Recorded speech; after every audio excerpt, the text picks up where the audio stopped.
Hello, my friends. Welcome to my timeline, a place where we connect every day, a place where we dive deep, share stories, share experiences, and just have conversation. My name is Jess, if we haven't met already, and I'm so glad that you found this video. What we're doing on this beautiful journey is every day recording a video, just simply pressing record and seeing what comes up. And just taking note of the different cycles and the different energies that pass through each and every day. Because as my husband likes to remind me, I am not really the same person every single day. So many times I'll say to him, "Oh my gosh, like, you're teasing me so much, like I can't handle it." And he'll be like, "What are you talking about, Jess? Like, just yesterday I was teasing you about the same thing, but now it's a problem." Or sometimes I'll say, "This just isn't the time for it. Talk to me in 24 hours." One thing I've noticed over the past few years as I have dove into connecting and cycling with the moon is that I change constantly. My mood, my demeanor, my sensitivity, my even my appearance, what I want to do, how I communicate, my desire to leave the house, my ability to move, it changes. And one of the things that I have been doing over these past few years is writing things down. And if you're like me and you have tried your best to do 30-day challenges, it can be challenging to make it through that 30 days. But it can be even more challenging to notice those cycles on a grander scale. How many times have I decided to create a journaling practice and I successfully establish one, and then it teeters off? And then I bring it back into my life and same thing happens. I do it for a certain amount of time and then it moves away. And it's really easy to be hard on yourself and be frustrated that you weren't able to continue a practice that you feel is beneficial for you. But one thing that I like to remind myself is that things come in seasons, things come in cycles, and when it's meant to come back into my life, it will. When I'm meant to be cheery and chipper, it will make its way back. When I'm meant to sit on the couch, watch a movie, and eat a couple extra spoonfuls of peanut butter, it'll happen. But it's not going to happen every day. It's going to cycle back. And one of the beautiful things about this research, this tracking, is that over time you can start to see where you are and how you act, and you can start to establish that pattern.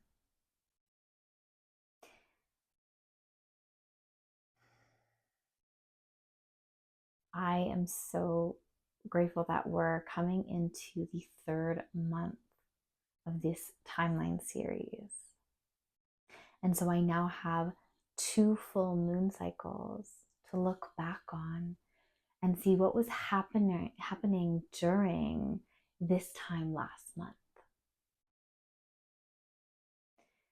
I get to see what I was talking about, what was on my mind, what was I wearing, what was my demeanor like, and I can start to put together a picture of what things will look like in the future. Obviously, circumstances happen, but it is pretty amazing to have a little bit of a backbone laid out to go into. I think that's one of the reasons why I'm so drawn into astrology as well, is that it creates this blueprint for you. And it's just simply energies. The specifics aren't destined, though there are certain energetic signatures that come along with this blueprint. And I myself, I don't look at transits in the future myself. I do rely on the wisdom and interpretation of readers and different astrologers through YouTube, which has been such a blessing. But I myself have not looked at it to really try to connect the dots as of yet. At this moment, it's just been very fascinating for me to look backwards and see where the energetic signatures have shown up in my life, where the energetic signatures have shown up in the world at large. One of my favorite things has been listening to the astrology podcast with Chris Brennan and Austin Coppock. So two really brilliant, just these astrologers are so well versed and well studied, and I really respect them. And one of the things that they do on their podcast is they have a monthly forecast where they look at the news articles of the previous month and they connect the dots of the specific astrological events and they talk about that. And then they talk about the month ahead and they say, these things are happening on these dates. We have these world events going on. And so I'm weird to use the word prediction, but they make assumptions that things may occur in and around certain times.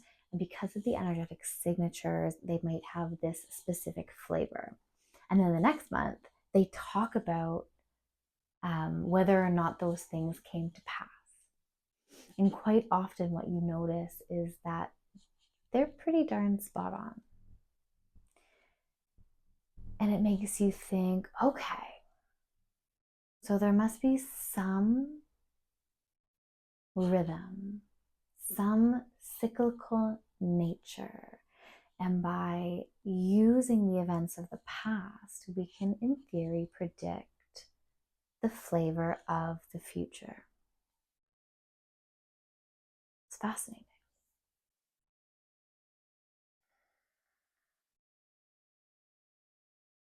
I've been thinking recently about how I still have not come back to my moon time.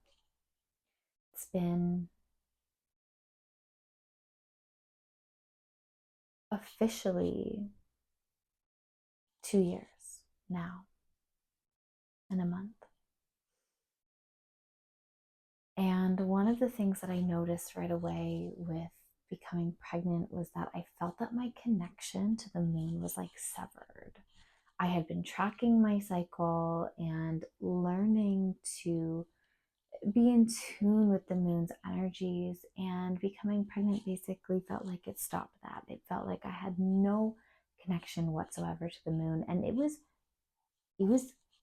eerie, to be honest. It was really eerie.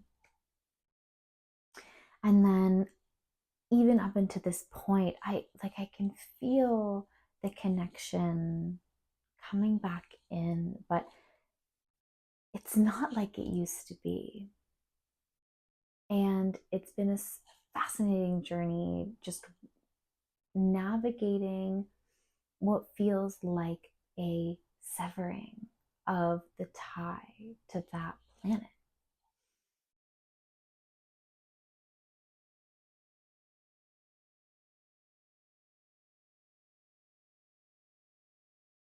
I've said to the forces that be, I've said that I believe that I'm ready. And what that means to me is being ready to shed the last 2 years of my life. That's the beautiful thing about a woman's moon time, is that each month you have this opportunity for death and rebirth. Just like the moon going through that full cycle, it's like every single month you get this opportunity to go through the seasons of life in such a short amount of time. And by shedding, you are literally shedding everything that you were, giving you this brand new opportunity to plant a seed, plant an intention, plant the new you. And then you get to see that come into fruition. You begin to release it, to let it go, and you just get to continue to transform. It's been a long time for me without having that opportunity. And I'm just thinking about, gosh, so many things. I learned recently, I'm not super well versed in human design, but little side note, Josh decided that he wanted to write a book, and he's been utilizing ChatGPT to like have a conversation and like construct a world. And um, it's so fascinating. So he basically just expresses all of his thoughts and opinions, and then has ChatGPT summarize and help him construct this world in which he's going to write a story. And he inputted our astrological and human design data in order to kind of mold the characteristics of the characters. And he asked it to express what it would be like for the two main characters. So it would be under different names, but Josh and myself, what it would be like in certain situations, what kind of characteristics would be express themselves when they were communicating, or like what would make it interesting, like being in partnership with one another. And one of the things that it said about my character was that I have a fear motivation. And that really struck a chord with me, because I feel like I have this very deep seated root, literally fear of fear. Like I am always navigating my relationship with fear and transformation and death and control. But it like seems to be this root emotion of fear in my bones. I'm scared to make a decision. And if you listen to the language over the last couple months, you may have noticed that I reference fearing. I fear this, I fear that. That is something that I draw upon quite frequently. And so I had been really fearful recently, because one of the words that keeps getting put out in my world is grief. And so I have a fear that this grief is going to be of a loved one.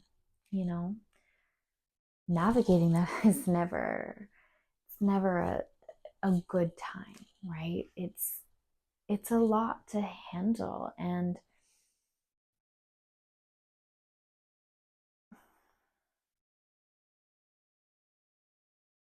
I fear losing people I love. I fear the thought of myself leaving this world. I fear the fact that someone that I care about could get hurt or injured, or their health gets puts in decline, or my health is in a decline.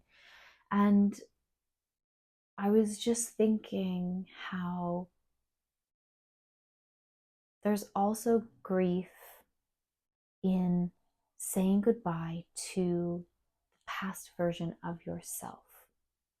When you, I was gonna say make a decision, but sometimes you just have those tower moments where things just lead up and it happens to you, for you, part of your conscious control, but also a lot of subconscious things coming up, astrological energies coming, and the grief of leaving past versions of yourself behind. You have to grieve that. And I have this idea in my mind that when I do finally bleed, I am probably gonna spend 3 full days in the bathtub. I have this idea that I'm just gonna be crying and shedding and grieving everything over these past 2 years. I remember when I found out that I was pregnant and I knew that I was creating life. And that was an incubation, and that birthing process becoming a portal for life was so transformative. And I thought at that moment of becoming a mother that was the release of the old. But I'm starting to realize that, you know, it comes, there's stages to it all, but, and I'll report back, you know, when it happens, but I'm starting to believe that the true grief and the true release of that past version of myself will come with that first bleed. Because at that point, I am shedding the identity that I am no longer a maiden. I am in my stage of being a mother.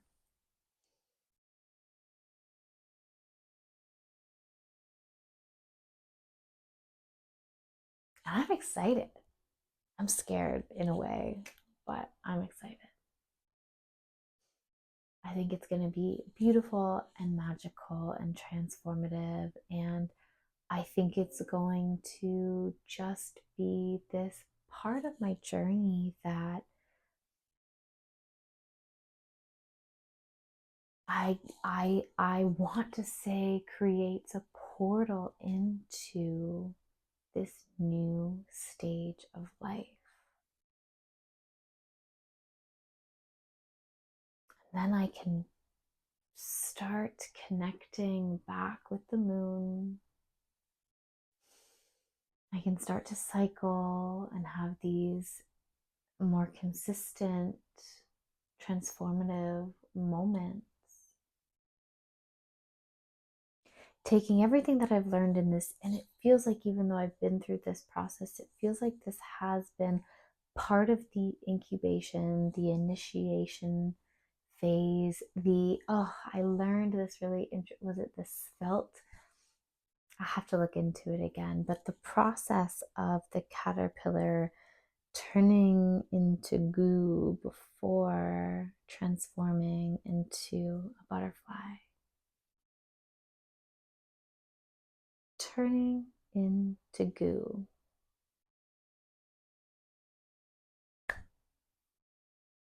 It's amazing. Just amazing. Just amazing.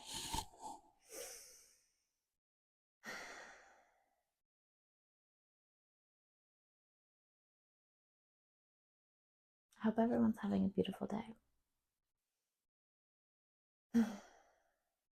If you're still here and you're not already, please consider subscribing to this channel. It would mean so much to me. If you're feeling brave, I would love to hear from you in the comments down below. Even just a little emoji, maybe a little heart emoji. It would mean a lot to me. I just want to share in this experience with you. It's a wild ride, isn't it? Please take good care of yourself. Happy Halloween. I'll see you tomorrow.